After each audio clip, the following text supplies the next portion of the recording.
भारत में एक से एक प्रचलित डाकुओं का इतिहास रहा है, पर दक्षिण भारत में एक ऐसा डाकू हुआ जिसने 20 साल तक तमिलनाडु और कर्नाटक के जंगलों में आतंक का ऐसा मंजर कायम किया कि उसका नाम सुनते ही लोगों की रूह तक कांप जाती थी। वो इतना निर्मम और खतरनाक था कि उसके आगे दो राज्यों की सरकारों को झुकना पड़ा। केवल 10 साल की छोटी सी उम्र में क्राइम की दुनिया में कदम रखकर वो इतना पॉपुलर हुआ कि कोई उसे रॉबिन हुड कहता तो कोई उसे डीमन कह के बुलाता। अपनी क्राइम की हिस्ट्री में उसने करीब 184 लोगों को मौत के घाट उतार दिया, जिसमें आधे से ज्यादा केवल फॉरेस्ट गार्ड्स और पुलिस वाले थे। इसके अलावा उसने लगभग 2000 हाथियों की निर्मम तरीके से जान ले ली और अपने सभी विरोधी गुटों का सफाया कर दिया। हाथी के दांत की तस्करी से लेकर चंदन की लकड़ी की स्मगलिंग तक से उसने बेशुमार दौलत हासिल कर अपने साम्राज्य को किडनैपिंग तक बढ़ा दिया था। दरिंदगी के लिए मशहूर वीरप्पन के शौक भी अतरंगी थे।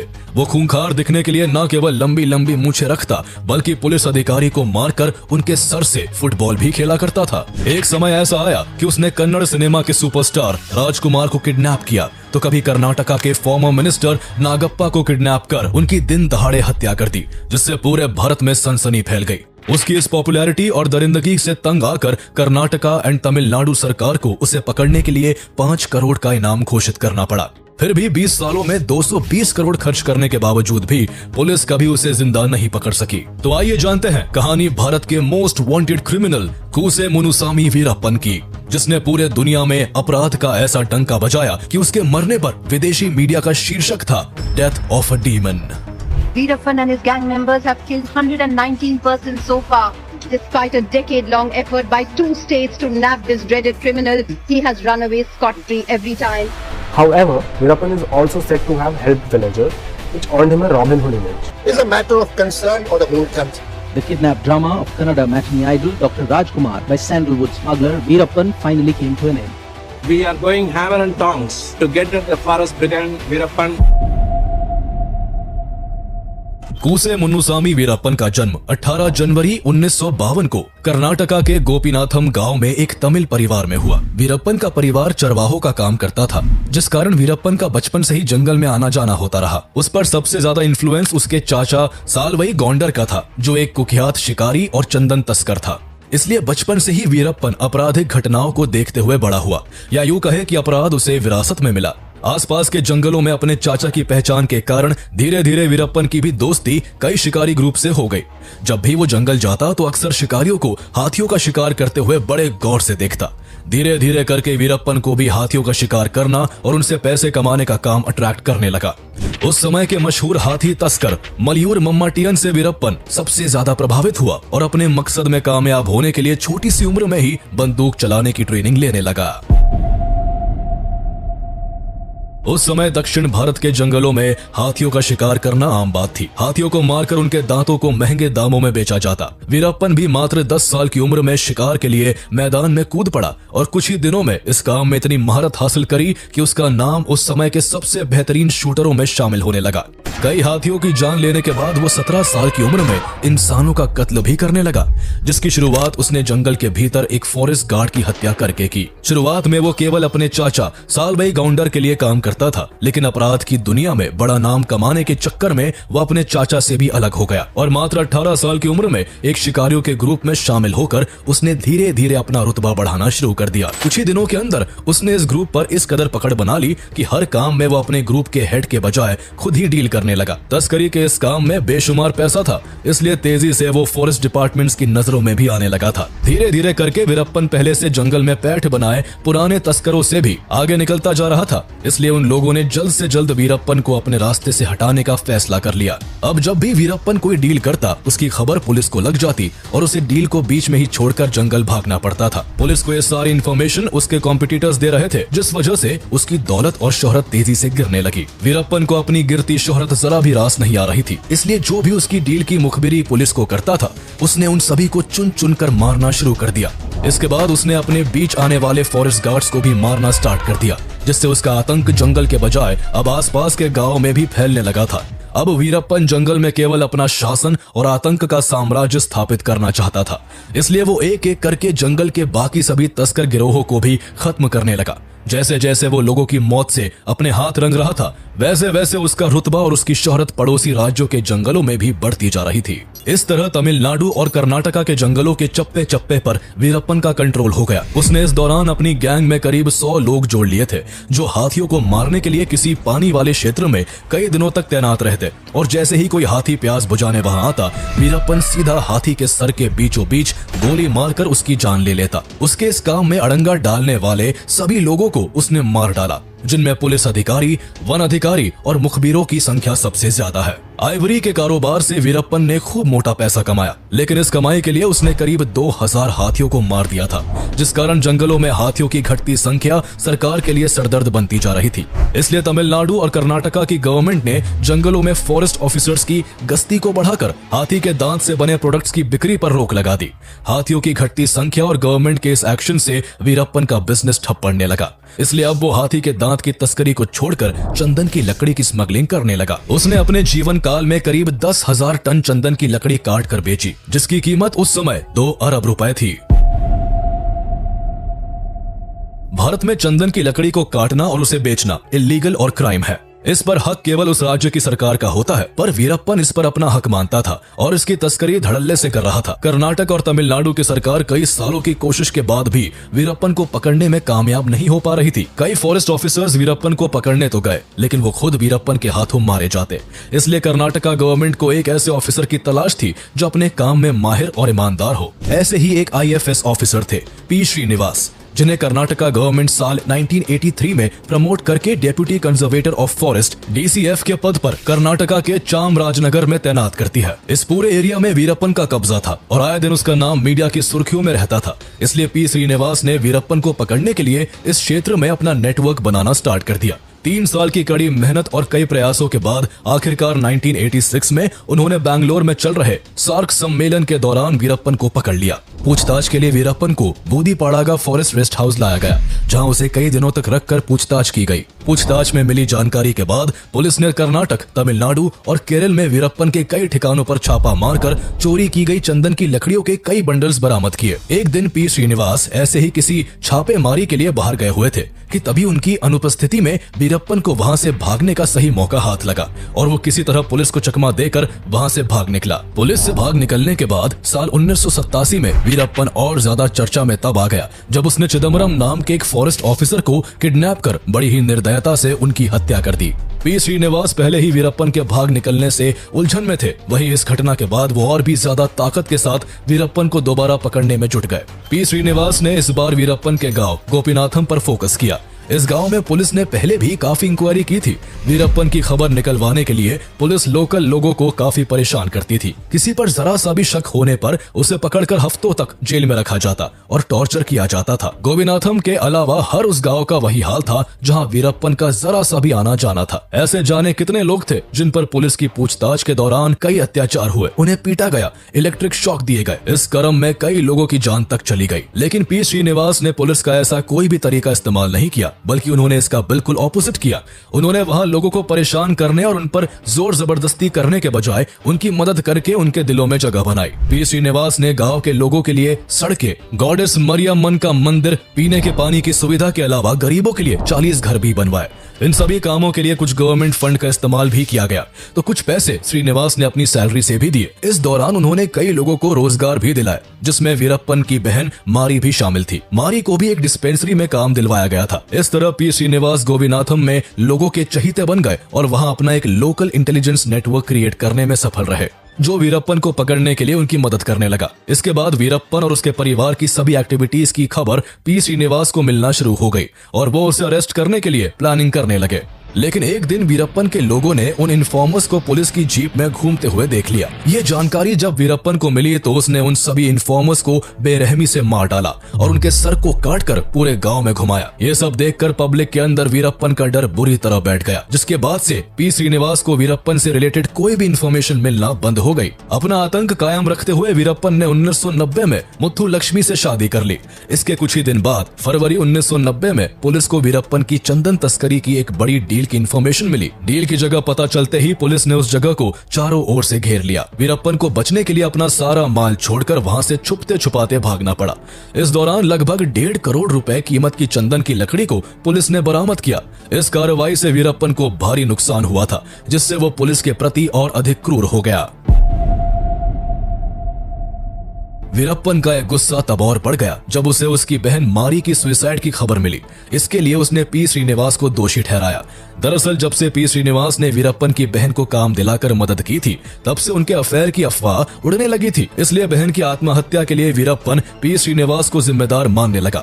वो पहले से ही श्रीनिवास द्वारा अरेस्ट किए जाने और उसकी डील्स को बर्बाद करने के लिए गुस्से में था, और अब बहन की मौत के बाद पी श्रीनिवास से बदला लेने के लिए वो और भी ज्यादा बेसब्र हो गया। कुछ वक्त बाद ही उसे अपना बदला लेने का अच्छा मौका दिखा। दरअसल जुलाई 1991 में पी श्रीनिवास का एसटीएफ में कार्यकाल समाप्त हो गया, जिसके बाद उन्हें मुहैया की गई सुरक्षा कम कर दी गई। सही मौका पाकर वीरप्पन ने पी श्रीनिवास के खिलाफ प्लानिंग करते हुए अपने छोटे भाई अर्जुनन के जरिए श्रीनिवास को संदेश भिजवाया कि वो सरेंडर करना चाहता है, लेकिन इसके लिए उन्हें अकेले उससे मिलने जंगल आना होगा। हालांकि ये सब वीरप्पन की चाल थी, पर पी श्रीनिवास इसमें फंस गए और वीरप्पन से मिलने अकेले ही जंगल की ओर निकल पड़े। उनके वहां पहुंचते ही वीरप्पन ने उन्हें बेरहमी से मार डाला। ऐसा माना जाता है कि वीरप्पन उनके सर को काटकर अपने साथियों के साथ फुटबॉल खेला करता था। इस तरह की निर्मम हत्या से पूरा देश दहल चुका था। उसकी दरिंदगी के किस्से देश के कोने कोने में मशहूर होने लगे थे। अकेले वीरप्पन ने दो राज्यों की पुलिस की नाक में दम कर रखा था। जब भी दोनों में से किसी एक स्टेट की पुलिस कार्रवाई करती, वीरप्पन दूसरे स्टेट के जंगलों में जाकर छुप जाता था, जिससे पुलिस चाहकर भी उसे पकड़ नहीं पा रही थी। इसलिए कर्नाटक और तमिलनाडु की गवर्नमेंट ने मिलकर 1992 में एक joint special task force STF का गठन किया। वीरप्पन को पकड़ने की जिम्मेदारी इस फोर्स के जॉइंट चीफ वाल्टर देवराम को दी गई। फरवरी 1992 में कर्नाटका टास्क फोर्स ने वीरप्पन के अड्डों पर कार्रवाई करते हुए उसके राइट हैंड गुरुनाथन को मार गिराया। इस पूरे ऑपरेशन में एसआई शकील अहमद की बड़ी भूमिका थी और उनकी बहादुरी के कारण ही यह संभव हो पाया था।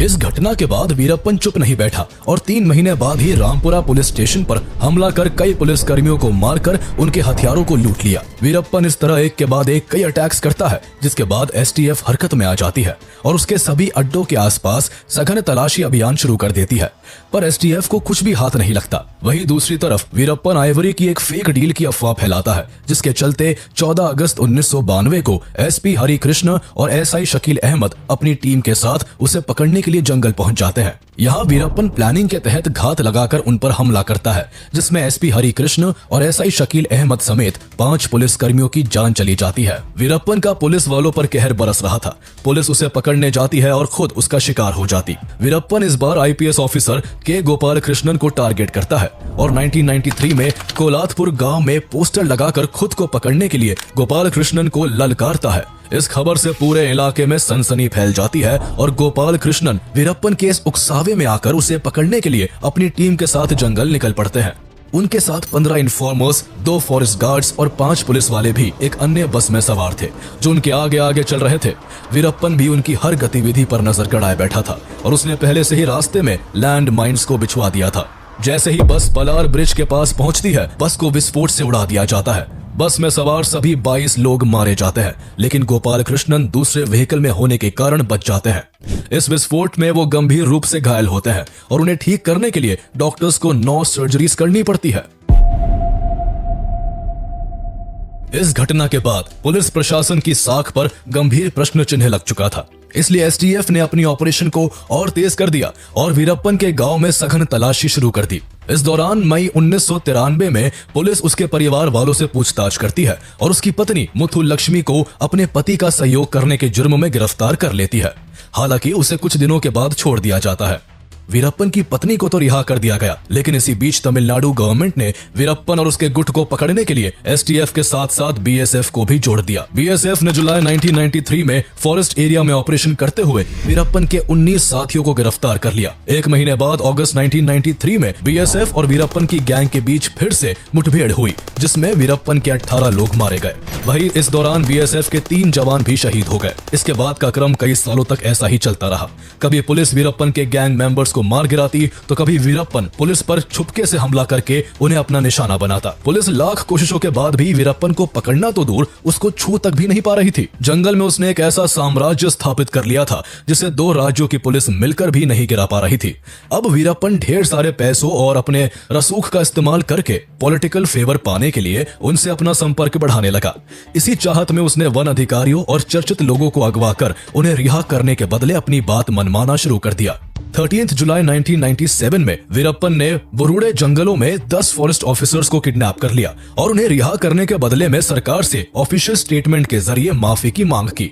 हालांकि सरकार ने वीरप्पन से बातचीत के जरिए उन सभी को 7 हफ्तों के बाद रिहा करवा लिया। इसके कुछ ही महीने बाद 8 अक्टूबर 1997 को वीरप्पन की गैंग ने 2 वाइल्ड लाइफ फिल्म मेकर्स कृपाकर और सेनानी को किडनैप कर लिया, जो जंगल में कुछ शूट करने गए हुए थे। वीरप्पन को उनकी बात का विश्वास नहीं हुआ। उन्हें लगा कि वो दोनों पुलिस के इन्फॉर्मर्स है, इसलिए उसने 10 दिनों तक उन्हें अपने पास रखा और फिर जब उसका शक दूर हो गया तो उसने दोनों को छोड़ दिया। आगे चलकर दोनों ने वीरप्पन के बारे में काफी कुछ शेयर किया। उन दोनों के अनुसार वीरप्पन को वाइल्ड लाइफ बहुत पसंद थी और जंगलों में सालों से रहने के कारण वो किसी भी जानवर को उसकी आहट से पहचान लेता और कई जानवरों की आवाजें भी निकाल लेता था। इसके अलावा समय समय पर वो अपने क्राइम की ऑडियो और वीडियो रिकॉर्ड करवाकर बाहर भेजता, जिससे उसके आतंक का कहर कायम रहे। वीरप्पन वो खूंखार डकैत और तस्कर था जो गुनाह किए बिना रह नहीं सकता था। उसे मानो कोई ना कोई अपराध करने का चाव लगा हुआ था। वो अपने क्राइम्स के जरिए सुर्खियों में बना रहना चाहता था। इसलिए साल 2000 में वीरप्पन ने दक्षिण भारत के मशहूर फिल्म अभिनेता राजकुमार को उनके ही घर से किडनैप करके पूरे भारत में सनसनी मचा दी। इस किडनैपिंग ने जहां लोगों को हैरान कर दिया तो वहीं कर्नाटका गवर्नमेंट पर प्रेशर बढ़ गया था और गवर्नमेंट को वीरप्पन की कई मांगों को मानने पर मजबूर होना पड़ा। राजकुमार को छुड़ाने के लिए हुए नेगोशिएशन में तमिल मैगजीन नक्खीरन के एडिटर आर गोपाल ने बड़ी भूमिका निभाई थी। उन्होंने वीरप्पन के साथ कई दौर की बातचीत की, जिसमें उसने अपनी कई डिमांड्स को सामने रखा। वीरप्पन ने तमिलनाडु और कर्नाटक में चल रहे कावेरी वाटर डिस्प्यूट पर तमिलनाडु के लिए जस्टिस की मांग की। साथ ही उसने तमिल को कर्नाटक की सेकंड लैंग्वेज बनाने की बात भी रखी। इसके अलावा उसने अपने कई साथियों को तमिलनाडु और कर्नाटका की जेलों से रिलीज करने और 1000 करोड़ की फिरौती देने का भी दबाव बनाया। वीरप्पन की 10 से ज्यादा डिमांड्स में कुछ डिमांड ऐसी भी थी जिन्हें आज तक पब्लिक नहीं किया गया। उस समय यह मामला इतना हाई प्रोफाइल और चर्चित था कि कर्नाटका के चीफ मिनिस्टर SM कृष्णा को तमिलनाडु का दौरा करना पड़ा और वीरप्पन की मांगों को लेकर वहां के चीफ मिनिस्टर M करुणानिधि से बातचीत करनी पड़ी। काफी मशक्कत के बाद आखिरकार 108 दिनों के बाद राजकुमार को रिहा कराया जा सका। बाद में उस समय कर्नाटक के DGP रहे C दिनाकर ने अपनी किताब वीरप्पन्स प्राइस कैच राजकुमार में दावा किया कि राजकुमार को रिलीज करवाने के लिए कर्नाटक सरकार को 20 करोड़ रुपए वीरप्पन को देने पड़े थे। हालांकि राजकुमार के परिवार ने इसे मानने से इनकार कर दिया। इसके पीछे सच्चाई चाहे जो भी हो, लेकिन वीरप्पन का मशहूर लोगों को किडनैप करना अभी थमा नहीं था। राजकुमार की घटना के करीब 2 साल बाद 25 अगस्त 2002 को वीरप्पन ने कर्नाटका के फॉर्मर मिनिस्टर H नागप्पा को उनके गांव कामगेरे से किडनैप कर लिया। नागप्पा 1996 से 1999 तक कर्नाटका के एग्रीकल्चर मार्केटिंग मिनिस्टर रह चुके थे। उन्हें अगवा करके एक बार फिर वीरप्पन ने पुलिस की रातों की नींद उड़ा दी। नागप्पा को रिलीज करवाने के लिए कर्नाटक और तमिलनाडु की ज्वाइंट स्पेशल टास्क फोर्स को केरल पुलिस के साथ काम करना पड़ा। इस बार सरकार ने नेगोशिएशन न करके नागप्पा को छुड़ाने के लिए पुलिस या कार्रवाई करने का निर्णय लिया, लेकिन पुलिस की प्लानिंग बुरी तरह से फेल रही। ना तो नागप्पा को छुड़ाया जा सका और न ही वीरप्पन को गिरफ्तार किया जा सका। वही वीरप्पन पुलिस के इस रुख से काफी गुस्से में था, इसलिए जब उसे लगा कि सरकार उससे कोई नेगोशिएशन नहीं करेगी तो उसने नागप्पा को मारकर जंगल में फेंक दिया। इस घटना से एक बार फिर पूरा दक्षिण भारत सन्न रह गया। कर्नाटका और तमिलनाडु की ज्वाइंट स्पेशल टास्क फोर्स की भारी बदनामी हुई। उनकी कार्यशैली पर सवाल उठाए जाने लगे और उनके ऊपर वीरप्पन को जल्द से जल्द पकड़ने का दबाव बढ़ने लगा। इस घटना के बाद कर्नाटका गवर्नमेंट ने वीरप्पन को जिंदा या मुर्दा पकड़ने पर इनाम की राशि को बढ़ाकर 5 करोड़ कर दिया। ये राशि दाऊद इब्राहिम को पकड़ने के लिए रखी गई इनामी राशि के बाद दूसरा सबसे बड़ा इनाम था। पहले हाथियों का शिकार, फिर चंदन की तस्करी और फिर बड़े बड़े लोगों को किडनैप कर वीरप्पन मशहूर तो हो गया था, लेकिन अब लोग भी उससे तंग आ चुके थे और उससे छुटकारा पाना चाहते थे। कर्नाटक और तमिलनाडु सरकार के लिए वीरप्पन पहले से ही पाव का कांटा बना हुआ था, जिसका जल्द से जल्द सफाया करना जरूरी था। इसलिए साल 2003 से 2004 के बीच तमिलनाडु की चीफ मिनिस्टर जयललिता ने IPS के विजय कुमार को STF को लीड करने की जिम्मेदारी सौंपी। विजय कुमार एक बहुत ही एक्सपीरियंस पुलिस ऑफिसर थे और उन्हें कर्नाटक, तमिलनाडु और केरल के जंगलों के बारे में भी काफी नॉलेज थी। उनके साथ IPS NK सेंथामराई कन्नन को STF सेकंड इन कमांड की जिम्मेदारी सौंपी गई। जयललिता की तरफ से वीरप्पन को जिंदा या मुर्दा पकड़ने के लिए STF को खुली छूट दी जाती है, जिसके बाद विजय कुमार वीरप्पन से जुड़ी हर छोटी बड़ी इंफॉर्मेशन जुटाने में लग गए। इन सब में STF को करीब 10 महीने का वक्त लग जाता है, जो इस बार कोई भी गलती नहीं करना चाहते थे। इसलिए उन्होंने सबसे पहले वीरप्पन की मौजूद सभी वीडियोस को बड़ी बारीकी से देखना शुरू कर दिया और आखिरकार उनको सफलता हाथ लगती है। दरअसल विजय कुमार वीरप्पन की सभी वीडियोस को देखकर कड़ियों को जोड़ने का प्रयास कर रहे थे। तभी अचानक से एक वीडियो को देखकर विजय कुमार चौंक जाते हैं और उनकी आंखें चमक उठती है। उन्होंने देखा कि वीरप्पन उस वीडियो में एक किताब पढ़ने का प्रयास कर रहा था और आंखों की कम रोशनी के कारण उसे पढ़ने में काफी दिक्कत हो रही थी।